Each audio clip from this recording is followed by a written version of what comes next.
لیکن جب معاملات دوسری طرف آتے ہیں، جہاں معاملہ اپنی انا کو قربان کرنے کا ہوتا ہے، جہاں معاملہ اپنی ضد کو قربان کرنے کا ہوتا ہے، اپنی عزت جاتے ہوئے دکھ رہی ہے، وہاں مسئلہ پھنستا ہے۔ لیکن اللہ کہہ رہا ہے کہ آپ کو یہ کرنا ہے۔ انسان سمجھ رہا ہے کہ اگر میں نے یہ کر دیا تو میری ناک کٹ جائے گی۔ اب اللہ کہتا ہے اب کر کے دکھا۔ یہاں ہم دیکھیں گے آپ کا بھائی آپ کے ساتھ بدسلوکی کر رہا ہے، آپ کی ذمہ داری ہے کہ جائیں اچھا سلوک کریں۔ آپ کا رشتہ دار آپ کے ساتھ بدسلوکی کر رہا ہے، آپ جائیں رشتے کو نبھائیں۔ اس نے آپ کو برا بھلا کہا ہے، آپ جائیں جا کر کے اس کے ساتھ اچھا سلوک کریں۔ اب سمجھ میں آئے گا کہ آپ کتنے اپنے جذبات کو قربان کرنے والے ہیں۔ معاملات جہاں آسان ہو، جہاں اپنی ضد نہ ہو، جہاں اپنی انا نہ ہو، وہاں آسان ہے۔ لیکن جب مسئلہ پھنسا اپنی خوشی کو قربان کرنے کا، اپنی عزت نفس کو رگڑنے کا، وہاں انسان پھنس جاتا ہے کہ عمل کرے یا نہیں کرے۔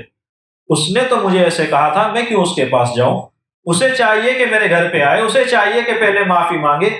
اب اللہ دیکھتا ہے کہ آپ کیا کرتے ہیں۔ اللہ کے رسول صلی اللہ علیہ وسلم نے فرمایا لا يحل لمسلم ان يهجر اخاه فوق ثلاث، کسی مسلمان کے لیے جائز نہیں ہے کہ اپنے بھائی سے 3 دن سے زیادہ، 3 دن تک قطع تعلقی کرے، 3 دن تک اس سے منہ بنا کر کے رکھے۔ اور جس شخص نے اپنے بھائی سے 3 دن تک منہ بنا کر کے رکھا، ناراض رہا، اسی حالت میں مر گیا، دخل النار، جہنم میں جائے گا۔ کون؟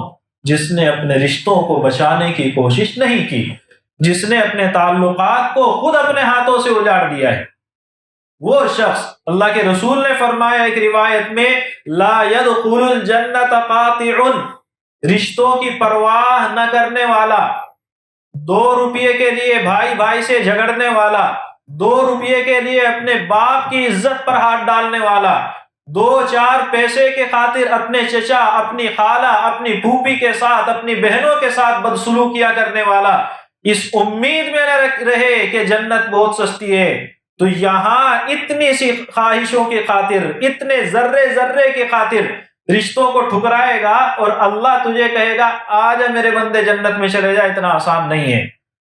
جنت انسان کی خواہشوں کی قربانی مانگتی ہے۔ جنت مانگتی ہے کہ آپ اپنے رشتوں کو نبھائیں، جنت مانگتی ہے کہ آپ اپنے جذبات کو اللہ کے حکم کے سامنے مجروح ہونے دیں، زخمی ہونے دیں، ٹوٹنے دیں، اللہ کے حکم کو مضبوطی کے ساتھ تھامے رکھیں۔ عزت چلی جائے لیکن خدا کا حکم چھوٹنے نہ پائے، یہ ہے ابراہیم علیہ السلام کی سنت۔ جان چلی جائے خدا کا حکم چھوٹنے نہ پائے۔ جب آپ اپنے رشتوں کو نبھاتے ہیں، جب آپ اپنے بگڑے ہوئے حالات کو سدھارتے ہیں، آپ کو معلوم ہے ایک دور کا رہنے والا آدمی جس سے آپ کا کوئی لین دین نہیں ہے، اتفاق سے گاڑی میں مل گئے، اتفاق سے پلیٹ فارم پر مل گئے، اتفاق سے کہیں ملاقات ہو گئی، آپ نے اس کے ساتھ ہنس کر کے بات کی، وہ بھی آپ کے ساتھ ہنس کر بات کرے گا۔ آپ نے اس کو چائے پیش کی، وہ ادھر سے آپ کے لیے کوئی ٹھنڈا پیش کر دے گا۔ مطلب کیا ہے کہ اچھے کا بدلہ اچھا تو کوئی بھی دیتا ہے، مزہ تب ہے جب برا ہو رہا ہو اور آپ اس رشتے کو نبھانے کی کوشش کریں۔ رشتے کو نبھانا یہ نہیں ہے کہ آپ بدلہ دینے لگیں۔ اللہ کے رسول نے فرمایا لیس الواصل بالمکافی، وہ آدمی جو رشتوں کے اندر بدلے کی باتیں کرتا ہو، اس نے میری خوشی میں شرکت نہیں کی تھی، میں بھی نہیں کروں گا، اگر وہ کرتا تو میں کرتا، وہ میرے گھر پہ آتا تو میں جاتا، وہ مجھ سے بات کرتا تو میں کرتا، وہ مجھے آ کر اپنے پریشانی بتاتا تو میں اس کے ساتھ اس کی مدد کرتا، وہ آ کر کے میرے فلاں کام میں آ کر ہاتھ بٹاتا، آج میں اس کے کام آتا۔ یہ سارا سلسلہ بدلے کا ہے، اور یہ اصل دین نہیں ہے۔ دین اصل میں یہ ہے کہ آپ کے ساتھ رشتے توڑے جا رہے ہوں، آپ کے ساتھ بدسلوکی کی جا رہی ہو، آپ کے حقوق مارے جا رہے ہوں، اور آپ کہیں اللہ نے ہم دونوں کو ایک رشتے میں جوڑ دیا ہے، میں اس سب کو برداشت کروں گا، میں اس سب کو برداشت کروں گا۔ جب آپ اس جذبے پر چلیں گے، آپ کے رشتہ دار اگر بالکل ہی مرے ہوئے بے غیرت ہیں تو وہ یقیناً آپ کی ناقدری کریں گے، لیکن اللہ آپ کی قدر کرے گا۔ اللہ آپ کو وہ عزت دے گا جس پر وہ ہمیشہ حسد میں اور جلن میں مر جائیں گے۔ کب؟ آپ اللہ کے حکم پر چل کر تو دیکھیں۔ اور اگر رشتہ داروں کے اندر ذرہ برابر حس ہے، تھوڑا بھی احساس ہے، وہ آپ کے پاس آئیں گے، اپنے رشتے کو نبھائیں گے، آپ کی اس عاجزی کو، آپ کے اس اچھے جذبے کو سلام کریں گے، اور آپ کا آپس میں رشتہ جڑ جائے گا۔ اور آپ جانتے ہیں کہ ایک رشتہ دوسرے کے ساتھ جڑنے کے بعد جو مضبوطی بنتی ہے، باہر کے لوگوں سے تعلق ہونے کے بعد وہ مضبوطی نہیں بنتی۔ آپ کا گھرانہ، آپ کا خاندان، آپ کا پریوار، آپ کی فیملی آپ کے لیے جو کر سکتی ہے وہ کوئی دوسرا نہیں کر سکتا ہے۔ اپنے رشتوں کو بچانا ہے، کسی دوسرے کے نہیں، اپنے رشتوں کو بچانا ہے۔ جب آپ اس راستے پر چلیں گے، یقینی بات ہے اللہ کی رحمتیں آپ پر ہوں گی۔ اللہ کے رسول صلی اللہ علیہ وسلم نے فرمایا، تمہیں کیا چاہیے؟ رزق میں برکت چاہیے، فائدے کی چیز ہے، رزق میں برکت چاہیے۔ تمہیں کیا چاہیے؟ لمبی عمر چاہیے، عمر میں برکت چاہیے۔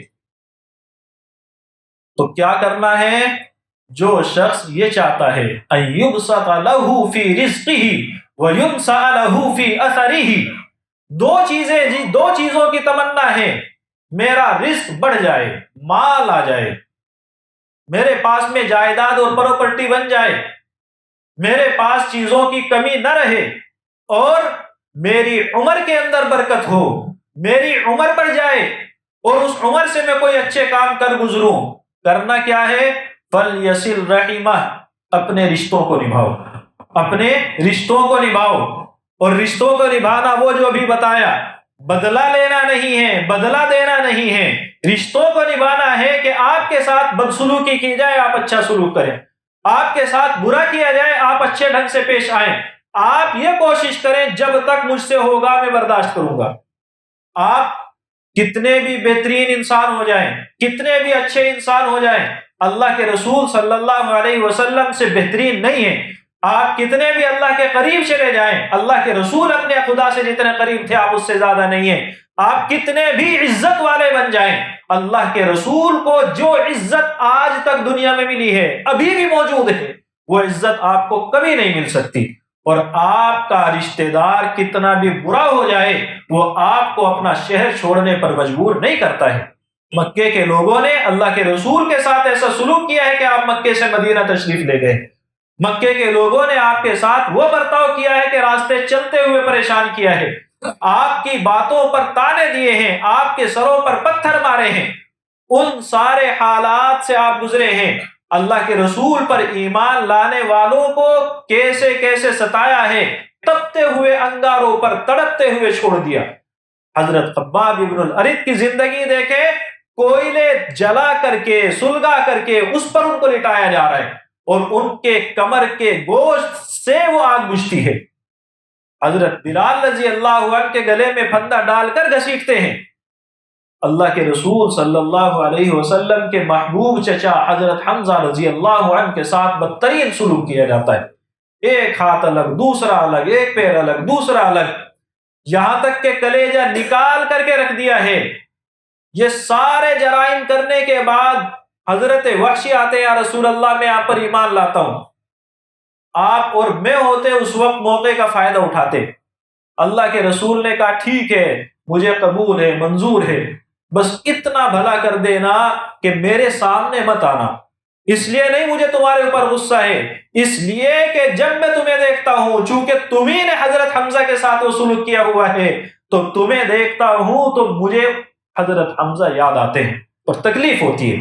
تو تم اللہ کے رسول کو تکلیف پہنچانے کا ذریعہ بنو گے، کہیں ایسا نہ ہو اللہ تمہیں محروم کر دے، اس لیے میرے سامنے مت آنا۔ کس شخص کو؟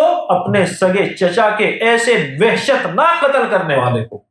اللہ کے رسول صلی اللہ علیہ وسلم مکہ فتح کر کے مکے میں داخل ہوتے ہیں، آپ کو وہ سارے منظر یاد ہیں، انہوں نے میرے ساتھ مکے والوں نے کیا سلوک کیا تھا، میرے صحابہ کے ساتھ کیا سلوک کیا تھا، ہماری کمزوری کے زمانے میں ہمیں کیسے کیسے تانے دیے تھے، کیسے کیسے پریشان کیا تھا۔ اچھے خاصے اونٹ کی اوجھڑیاں لا کر کے سجدے کی حالت میں کمر پر رکھتے ہیں۔ حضرت ابو بکر جو اللہ کے رسول کے سب سے محبوب صحابی ہیں، جن کے بارے میں خود اللہ کے رسول فرماتے ہیں. آپ سے پوچھا گیا آپ کو سب سے زیادہ محبت کس سے ہے؟ آپ نے فرمایا حضرت عائشہ سے. حضرت خدیجہ اس وقت میں موجود نہیں ہے. یا رسول اللہ مردوں میں کس سے ہیں؟ آپ نے فرمایا ان کے باپ سے. تو حضرت ابو بکر آپ کو سب سے زیادہ محبوب ہیں. مکے کے لوگ ایسا سلوک کرتے ہیں ابو بکر کے ساتھ کہ ایسا لگتا ہے شاید یہ دنیا سے رخصت ہو چکے ہیں. دیکھنے والوں کو محسوس ہو رہا ہے کہ مر چکے ہیں. اس سارے حالات کو اللہ کے رسول کے ذہن میں موجود ہوتے ہوئے جب آپ مکے میں داخل ہوتے ہیں، صحابہ کی زبان پر آ جاتا ہے کہ آج تو بدلے کا دن ہے، آج ہم ان سے حساب لیں گے. بعض صحابہ کی زبان پر اللہ کے رسول فرماتے آج ہی تو رحم کا دن ہے، الیوم یوم المرحمہ، آج رحمتوں کا دن ہے. آپ جب کوئی آدمی آپ پر ظلم کرے، آپ کے ساتھ برا سلوک کرے، تو آپ کیا کہتے ہیں؟ جاؤ میں نے معاف کیا. اس کے پیچھے زیادہ تر حالات یہ ہوتے ہیں کہ آپ اس کا کچھ کر ہی نہیں سکتے. معاف کرنا تب ہے آپ بہت کچھ کر سکتے ہیں، لیکن آپ کہتے ہیں جاؤ میں نے معاف کیا. اب مزہ ہے. اللہ کے رسول جب مکے کے اندر داخل ہو رہے ہیں اس وقت میں آپ بالکل فاتحانہ شان و شوکت کے ساتھ، ایک ایسا بادشاہ جو پورے تسلط کے ساتھ داخل ہوتا ہے وہ شکل ہے، لیکن کہتے ہیں جاؤ ہم نے تمہیں معاف کر دیا، سب کو امان دے دی چند لوگوں کو چھوڑ کر کے. بات کیا ہے؟ بات یہ ہے کہ معاف کر دینا بہت بڑا عمل ہے، بہت بڑا جگرا چاہیے، بہت دل چاہیے، بہت حوصلہ چاہیے، اور وہ آپ کے پاس ہے تو ہی آپ معاف کر سکتے ہیں. تو اگر آپ کے رشتہ دار آپ کے ساتھ برا سلوک کریں، آپ اللہ کے رسول کے حالات کو دیکھیں، ان کے ساتھ جو سلوک ہوا ہے. 3 سال کا بائیکاٹ ایک معنی رکھتا ہے. 3 سال تک کچھ کھانے پینے کے لیے انتظام نہ ہے نہ ہونے دیتے ہیں، کسی سے بات کرتے ہیں بات نہیں ہونے دیتے ہیں. اس حالت میں اللہ کے رسول نے زندگی گزاری ہے، لیکن انہی لوگوں کے پاس جب آتے ہیں تو جاؤ ہم نے تمہیں معاف کر دیا. اس حالت میں معاف کرتے ہیں کہ جو چاہیں تو بہت کچھ کر سکتے ہیں. یہ اللہ کے رسول کی تعلیمات ہے. اللہ کے رسول صلی اللہ علیہ وسلم رشتوں کی اہمیت کو سمجھاتے ہیں. آپ کو معلوم ہے قرآن کے اندر ہے جو جھوٹ بولے اس پر اللہ کی لعنت ہے، جو جھوٹ بولے اس پر اللہ کی لعنت ہے، جو جھوٹ بولے اس کے اندر یہ نفاق کی علامت ہے، منافقوں کا کام کرتا ہے. لیکن اللہ کے رسول نے فرمایا کہ وہ آدمی جو 2 لوگوں کے درمیان صلح کرا رہا ہو، رشتے خراب ہوئے ہیں، 2 بھائیوں کے درمیان معاملات خراب ہیں، اور یہ جاتا ہے جا کر اس بھائی کو کہتا ہے آپ کا بھائی آپ کے ساتھ بڑے اچھے خیال رکھتا ہے، بس تھوڑی سی دوری ہے. دوسرے کے پاس میں بھی جاتا ہے، حالانکہ اس کو پتا ہے دونوں ایک دوسرے کو گالیاں دیتے ہیں، لیکن اس نے جا کر وہاں غلط بولا اور یہاں غلط بولا. دونوں باتیں جھوٹ ہیں، لیکن کوشش اور جذبہ صحیح ہے، نیت صحیح ہے، خلوص ہے. تو اللہ کے رسول نے فرمایا اس کو جھوٹ بولنے کا گناہ بھی نہیں ملے گا. کس آدمی کو؟ جو رشتوں کو بچانے کی کوشش کر رہا ہے. تو ہم آج کے دن پر اگر قربانی کریں تو اپنے جذبات کی بھی قربانی کریں. اس کا یہ مطلب نہیں ہے کہ وہ قربانی نہ کریں، وہ سب سے پہلے قربانی کے جانور کے ایک ایک بال کے بدلے میں اللہ آپ کے گناہوں کو معاف کرتا ہے، نیکیاں لکھتا چلا جاتا ہے. خون کے پہلے قطرے کے ساتھ اللہ آپ کی پوری زندگی کے گناہوں کی مغفرت کر دیتا ہے، لوگوں کے حقوق ادا کرنے کے بعد. جب یہ صلہ اللہ آپ کو دیتا ہے تو ساتھ میں آپ ابراہیم علیہ السلام کے راستے پر آئیں، اپنے جذبات کو سائیڈ میں رکھیں، اللہ کے احکام کو پہلے لائیں. اللہ کا یہ حکم ہے تو عمل کرنا ہے، اللہ یہ چاہتا ہے تو کر گزرنا ہے. یہ جذبہ جب ہمارے اندر آئے گا تب حقیقت میں ہم ایک مومن بنیں گے. ابراہیم علیہ السلام کی یہ سنت ہے، ابراہیم علیہ السلام کا ایک طریقہ اپنے والدین کے ساتھ اچھا سلوک کرنا ہے. اللہ نے ہمیں والدین جب تک دیے ہیں تب تک احساس نہیں ہوتا ہے، جب تک وہ زندہ ہیں تب تک نہیں ہوتا ہے. ان کے دنیا سے جانے کے بعد کتنے لوگ آپ کے دشمن بنیں گے آپ کو سمجھ میں آئے گا. والدین کے پردہ فرمانے کے بعد کتنی مشکلات ہوں گی جو وہ اوپر ہی ختم کر دیتے تھے، آپ کو پتہ بھی نہیں چلتا تھا. اب آپ کو احساس ہوگا. آپ کی اولاد آپ کی 30-40 سال کی عمر میں جب آپ کی بات نہیں مانے گی تب آپ کو احساس ہوگا. آپ کی اولاد جب آپ کے ساتھ بدسلوکی کرے گی تب آپ کو احساس ہوگا. لیکن اب کچھ حاصل نہیں ہے، اب بات ہاتھ سے نکل چکی ہے. والدین کے ساتھ برا برتاؤ کرنے والے کے ساتھ اچھا برتاؤ کبھی نہیں ہوگا. تو آپ کی ذمہ داری یہ ہے کہ ابراہیم علیہ السلام کے جذبے کو لیں. اپنے والد کے کفر اور شرک پر ہونے کے باوجود اللہ کا انتہائی باغی دشمن ہونے کے باوجود ابراہیم علیہ السلام والد کے ساتھ میں اچھا برتاؤ کرتے ہیں۔ والد ان کو کیا کہہ رہے ہیں؟ ابا لئن لم تنتہی لارجمنک، اگر تو باز نہیں آیا پتھر مار مار کے ختم کروں گا۔ ابراہیم علیہ السلام کہتے ہیں ٹھیک ہے، آپ جیسے کرنا چاہیں، آپ کی مرضی ہے، لیکن میں جو کہہ رہا ہوں حق وہی ہے۔ اتنی بڑی دھمکی، اتنی سختی کے باوجود غلط زبان کا استعمال نہیں کرتے ہیں، بلکہ کہتے ہیں میں آپ کی ہمدردی کی بات کرتا ہوں، آپ کی بھلائی کی بات کرتا ہوں، آپ غلطی کر رہے ہیں۔ ان سب کے باوجود زبان صاف ہے، زبان صحیح ہے۔ آپ کا باپ اللہ کا شکر ہے کہ مومن ہے، اور شرک سے زیادہ بدترین جرم کوئی نہیں ہے۔ ابراہیم علیہ السلام کا باپ مشرک ہے، تو اس بدترین عمل کرنے والے کے لیے بہترین انسان حضرت ابراہیم علیہ السلام کا جو رویہ ہے، آپ اس نمونے کو اپنی زندگی کے اندر لائیں تو مزہ ہے۔ یہ زندگی حضرت ابراہیم علیہ السلام کی سنت ہے، یہ طریقہ ہے۔ آپ اپنے والدین کے ساتھ اچھا برتاؤ کریں گے، وہ اولاد کی طرف سے اچھے کی امید رکھیں۔ آپ برا کریں گے، آپ کو اچھا ملے گا، بہت مشکل ہے۔ اللہ کا دستور دنیا میں ہے ہی نہیں۔ آپ نے اگر برا کیا ہے، آپ کو اس کی سزا بھگتنی پڑے گی، جیسے کیا ہے ویسی سزا ہوگی۔ یہ بھی نہیں ہے، یہ قانون یہاں اللہ کا ایسا پیٹنٹ ہے کہ آپ جیسے ڈھنگ سے برائی کرو گے ویسے ڈھنگ سے آپ کی اولاد کرے گی۔ اور افسوس اس بات کا ہوتا ہے کہ آپ اپنی اولاد کو نہیں بتائیں گے بعد میں کہ میں نے اپنے باپ کے ساتھ کیا کیا تھا، اس لیے تم میرے ساتھ یہ کر رہے ہو۔ آپ کی اولاد بھی نہیں بتائے گی، یہ سلسلہ نسل در نسل چلتا جائے گا۔ آپ کی بھی دنیا برباد، آپ کی بھی آخرت برباد، آپ کے والد اولاد کی بھی نسلیں برباد۔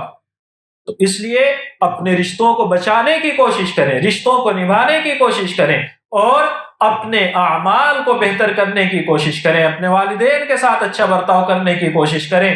آپ کے چچا، آپ کے ساتھ رہنے والے وہ لوگ جن کا تعلق آپ کے والدین سے ہے، ان کے ساتھ اچھا برتاؤ کریں۔